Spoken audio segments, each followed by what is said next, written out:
Hello and welcome to Craft with Sarah and another crafting tutorial. But today we're going old school because today's project does not need a Cricut machine at all, so we can close that up.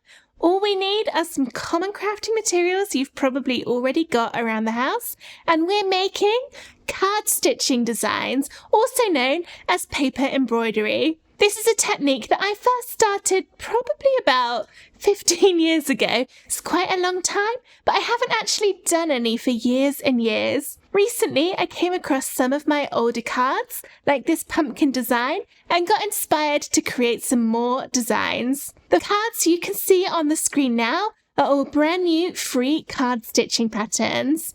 And there are also these designs which were already available for free on my website, and of course they're still there for you to go and download. In this video I'm going to show you how to make card stitching cards from scratch using the patterns on my website. This is a lovely way to make detailed and intricate greetings cards for all occasions. Let's get started! To find the free card stitching patterns on my website, go to craftwithsarah.com/stitching. That will take you to the tutorial page for how to do paper embroidery or card stitching. Scroll down that page a little bit and then you'll see all of the free patterns, and it will look something like what you can see on the screen now. If you're not already signed in to your free Craft with Sarah account, yours will say login/register instead of download, and you can click any of those buttons to go to the login page. On the login page is a link to register a new account if you don't already have one.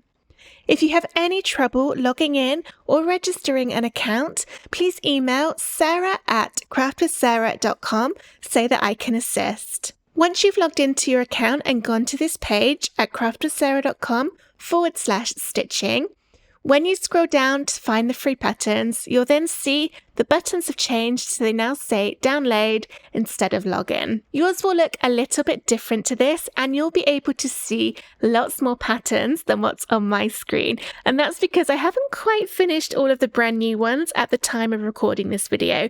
But by the time you're actually watching this, they will all be done and available on the website. So you'll see lots more than just these ones. To get the file downloading, simply just click on one of the download buttons and it will start downloading to your downloads folder.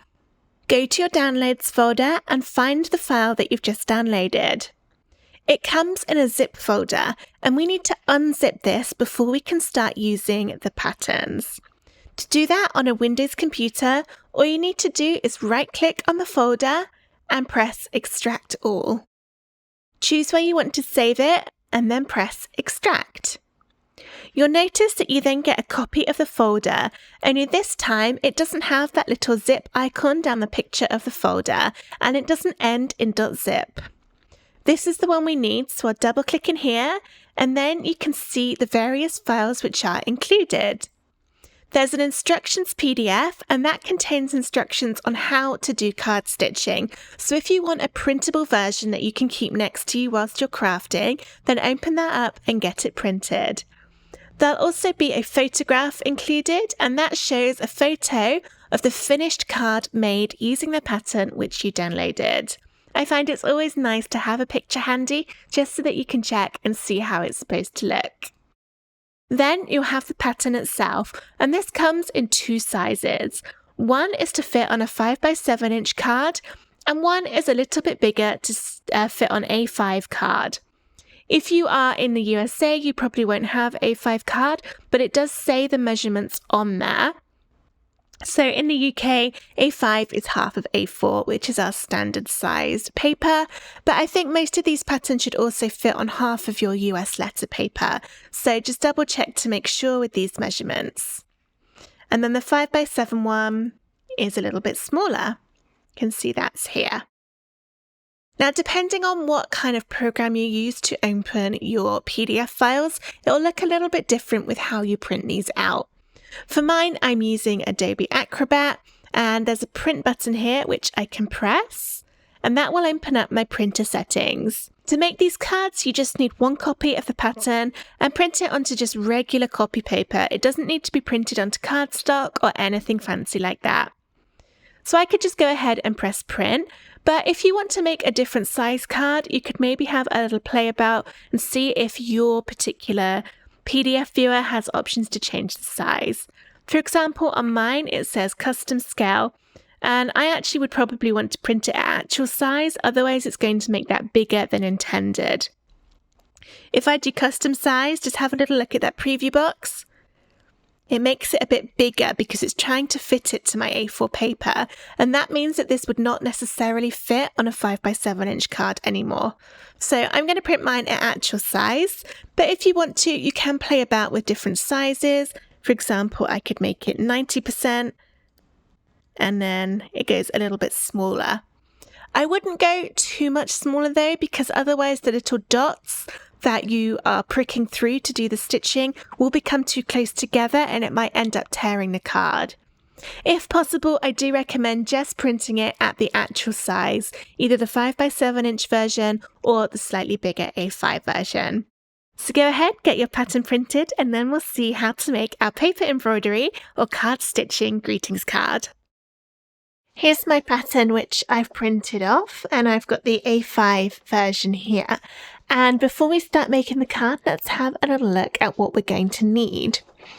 So to start with, you'll need a piece of foam or something squidgy that we can use to push the needle through the card, so we've got something soft underneath. This is a piece of old packaging that came with a delivery I got years and years ago, so something like that is great. Or if you've got any polystyrene from any delivery boxes, that would work great too. Or if all you've got is maybe the fun foam that comes in the thin sheets, you could glue a few sheets of those together, just kind of glue around the edges so you've got the middle all nice without any of the glue there, and then you can use that. So it just needs to be thick enough that when you press your needle through the paper, it's not going to damage or mark your work surface. So this one here, it's about 1 inch thick. Excuse all the dog hairs on it. It's a very old piece of foam, but it has served me very well for my card stitching. You'll need some sticky tape. This is how we'll secure the thread to the back of the card, and also some washi tape or painter's tape or masking tape, which will be used to hold the pattern in place on top of your cardstock.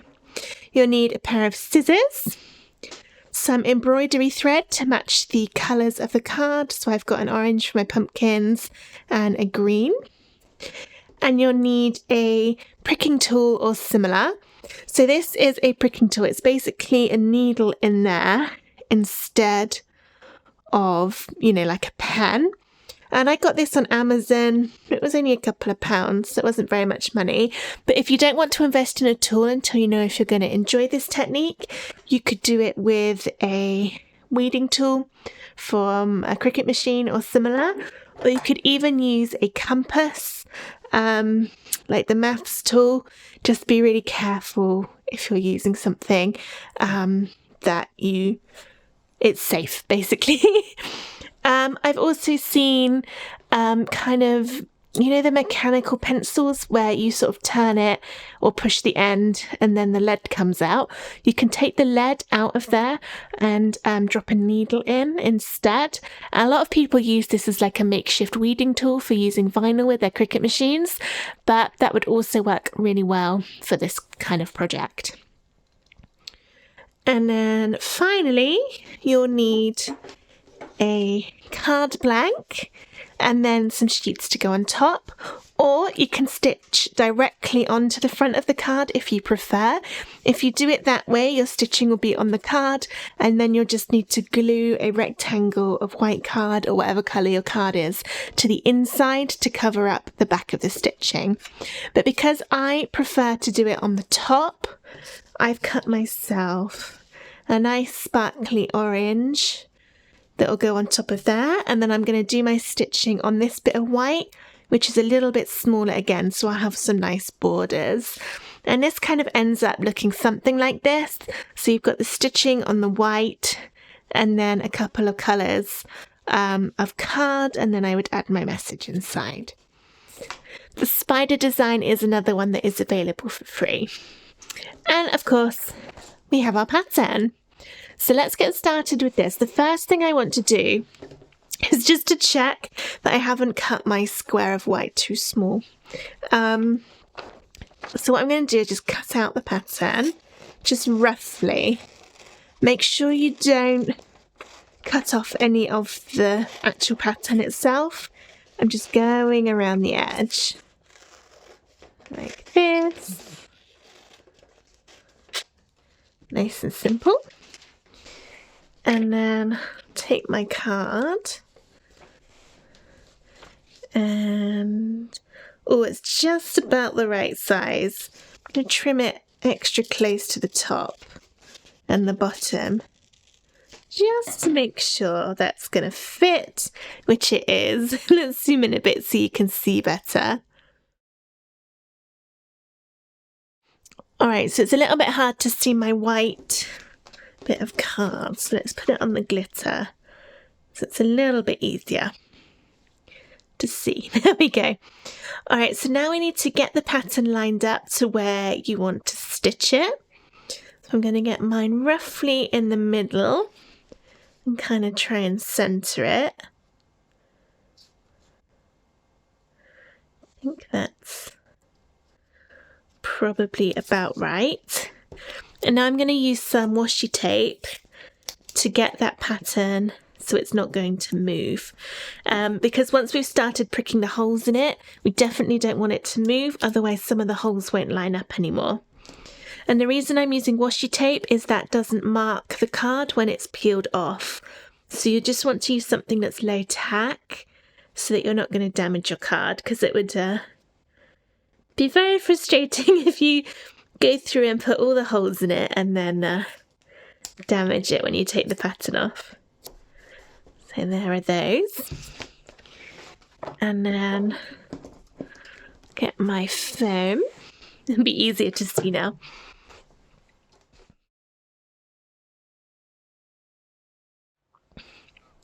Next, I'm going to take my pricking tool and push through the card and the pattern on top for where all of the little tiny dots on the pattern are. And be careful, some of them are a little bit hard to see because of the colour of the lines, but if you just go through all of them, then you'll be able to just make all of those holes. Your pattern might look a little different. It might be more like this one where there's some extra instructions. If that's the case, that's fine. You're still doing the same thing, just pricking all of the holes in the design. So I'll start with the top of that pumpkin and just with the needle upright, just push through. So it's going to push into the foam, so I'm not damaging the work surface, and I'm getting a really good hole pushed through the card.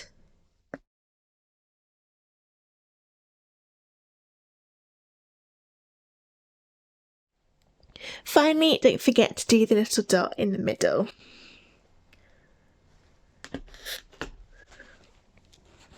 And now I'll do exactly the same for the other two pumpkins.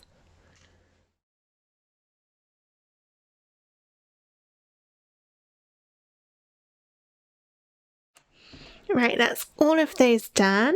Remember to put the lid on your pricking tool if you've got a lid for it, just for safety reasons. And now we can peel off the washi tape and see all of the holes that we've pushed in. If you look on the other side, it's a bit more obvious because you get where the cardstock's been pushed through, but we want the flat side to be the top. Now when you're pricking the holes, pay attention to any areas that have lots of holes really close together, especially if you're cutting the smaller version of the patterns, because if your needle is quite thick or if you've printed this even smaller, you might find that some of the holes, for example, these little hearts down here, the holes are too close. So if you were to prick every single one of them, it might join together and break the cardstock. So if you have that situation where you think you're not going to be able to get the holes, miss out every other one. The pattern should still work just fine, but it means that you're not going to run the risk of damaging the cardstock by pricking 2 holes too close to each other and having them kind of merge into one, because if that happens, you're not going to be able to stitch it. But these ones are all looking good. So we can start the stitching, and I might keep it on my foam just so you can see a little bit easier rather than it being white on white. But at this point, you don't actually need the foam anymore. I'll start with my orange, and this is embroidery thread, such as what you'd use for cross stitch. And a cross stitch needle would be best for this because they have really nice big holes on them to thread the needle, and also they are quite blunt. I couldn't find one. I found like a regular sewing needle which has a really sharp point on it, and I've been doing some testing out some patterns before recording this video, and I did get myself a few times in the finger. So yes, an embroidery needle that is not super sharp is certainly going to be a bit better. And it's up to you how many strands of the embroidery thread you decide to use. This card, this spider card here, this was done just with 1 strand of the thread, which gives you a very kind of subtle look, almost like a pen has drawn the lines. Whereas if you want it to look more like actual embroidery where you can tell that you have stitched it, then choose maybe 3 strands, which is what I'm going to use. I wouldn't go any more than 3, possibly 4 if you're doing a big design where the gaps are quite far apart. Otherwise it just gets a little bit thick and hard to work with. So I'm going to separate this out.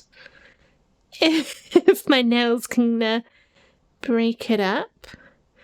I'll separate out just three strands. There we go. Next, I'm going to thread my needle, and I'm not going to do this on camera because it's probably going to take me ages. So I'm going to just magically hold my needle and my thread, and then, ta-da! It's magically threaded my needle. So I've got about 1/3 of it kind of overlapping, but you want a nice amount that's just those 3 strands, and that's what we're going to be using. The patterns that you printed out contain the lines to show you where you need to stitch.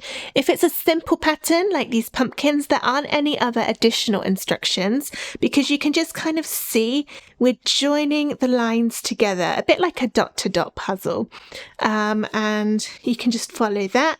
For some of the more complex patterns, like this heart, there are extra instructions on the pattern themselves, but we'll go through that at the end because I will show you how to stitch when there are extra instructions too. But we're starting with the simpler one, which is just following the pattern of these pumpkins.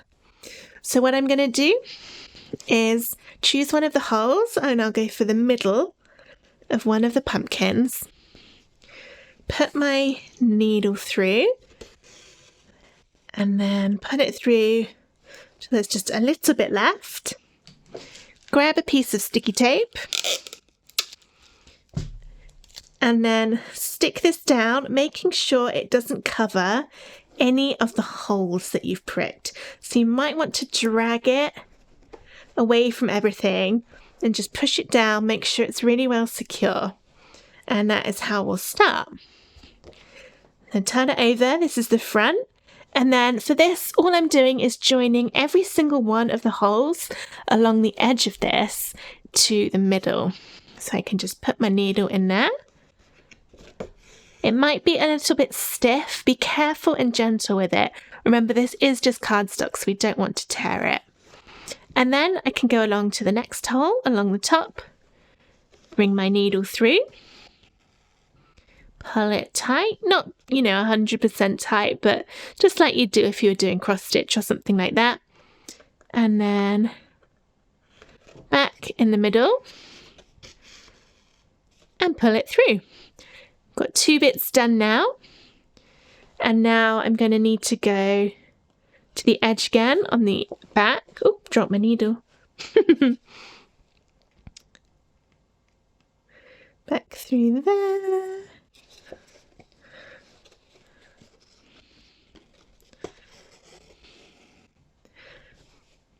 and into the middle. And then on the back, go to the next one.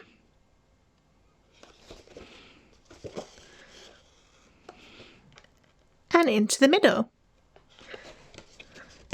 And I'm going to keep on doing that now and speed it up a little bit until I get to near the end of the thread, and then I'll show you how to finish off a thread when you get to the end.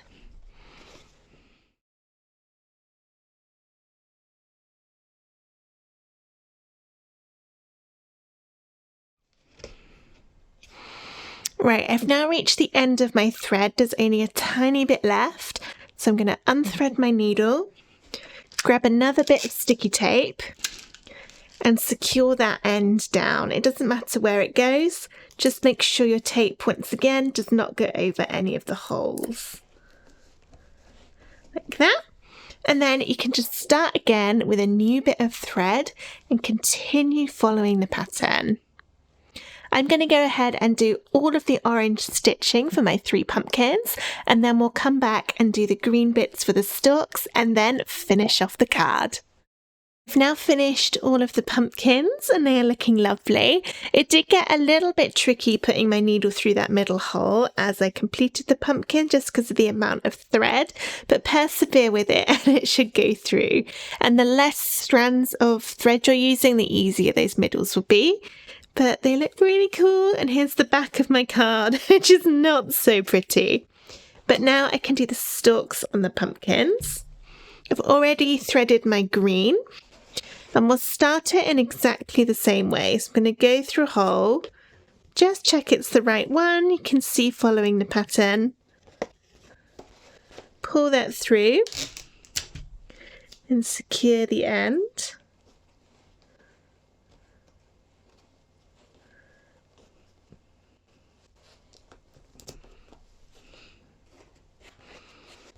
Okay, and now I'm just going to follow the pattern again, which involves going from this hole here to each of the 4 along the top, one in turn. So I'm going to do this first.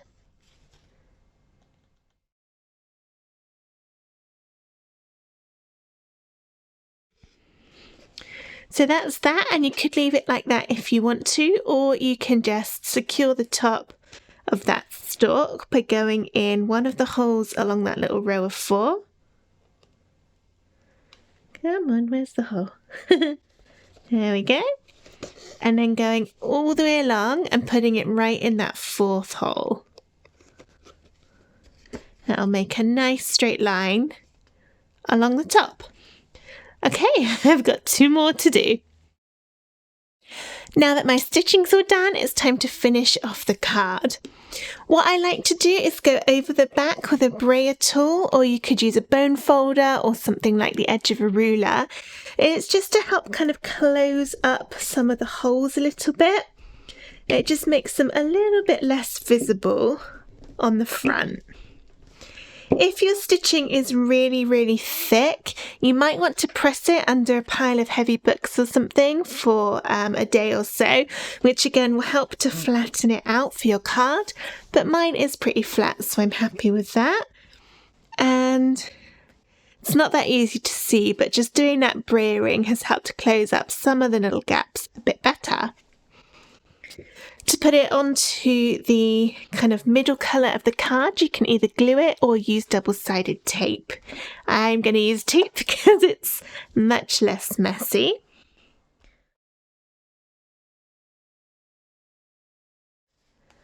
Okay, let's get this centred.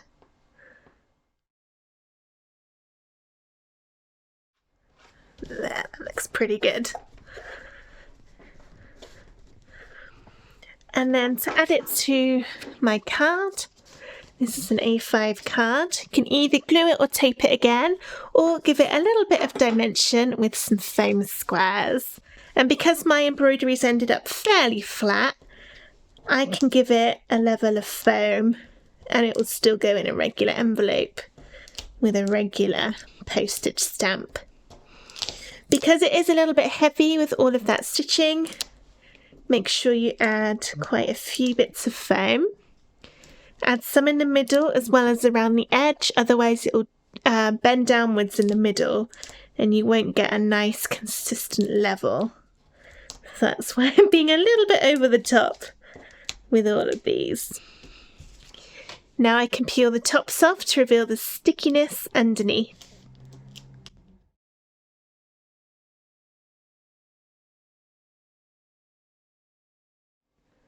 Pretty much straight. So let's push down, and there's my beautiful paper embroidery pumpkin card all finished. And of course you can add other embellishments or decorations if you want to. But before we finish, let's take a look at what we need to do if the pattern you're using has some extra instructions on it.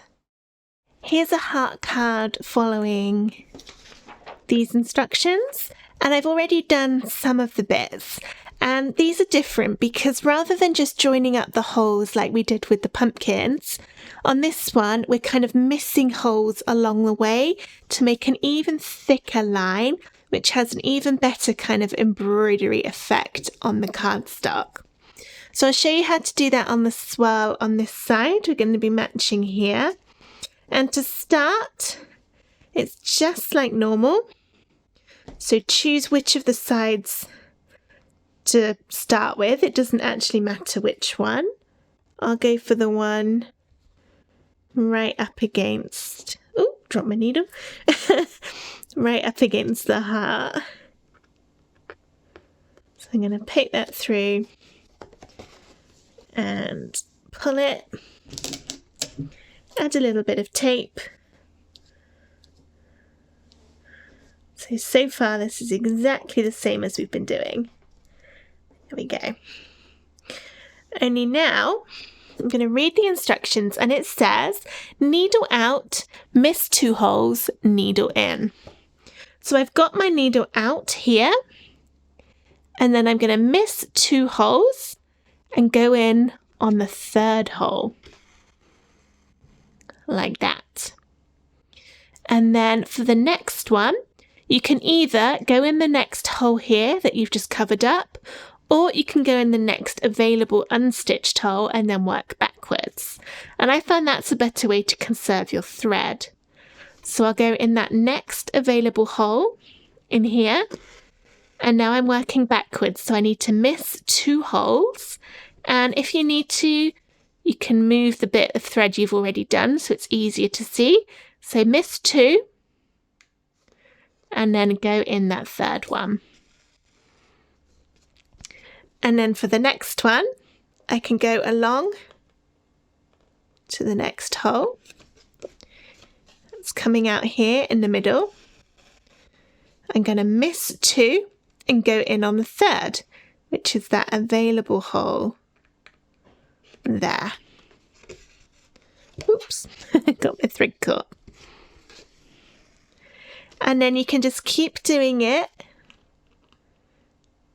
So I'm reversing again in that new hole. Miss 2, 1, 2, in on the 3rd. Turn it over, and then you can come out on the next one. That's nice and easy to see. Here's my swirl all finished. And by missing out the holes, it just gives you a really thick, nice line. It looks beautiful. And for these hearts at the bottom, this is a very similar instruction. It says, join the holes so that every other one is connected as shown. Do not stitch the lines shown in blue. So there's a couple of little lines that you won't stitch, because if you were to do those, it would kind of do a line across the top of the heart, so it wouldn't really look like a heart.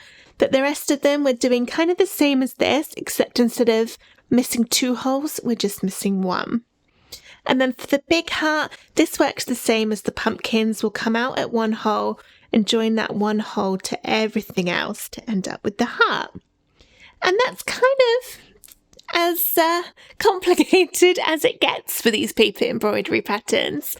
There are some where it might tell you to do certain stitching first. For example, on the snowman, it will say to do your white stitching for the head of the snowman before you add on his eyes and his nose. Because if you did his eyes and nose first, then it would all get covered up by his head, so you wouldn't see them anymore. And then there is, I think, one example of a Christmas tree where it has some beads which you can thread onto some of the pattern to kind of make baubles along the edge of the Christmas tree.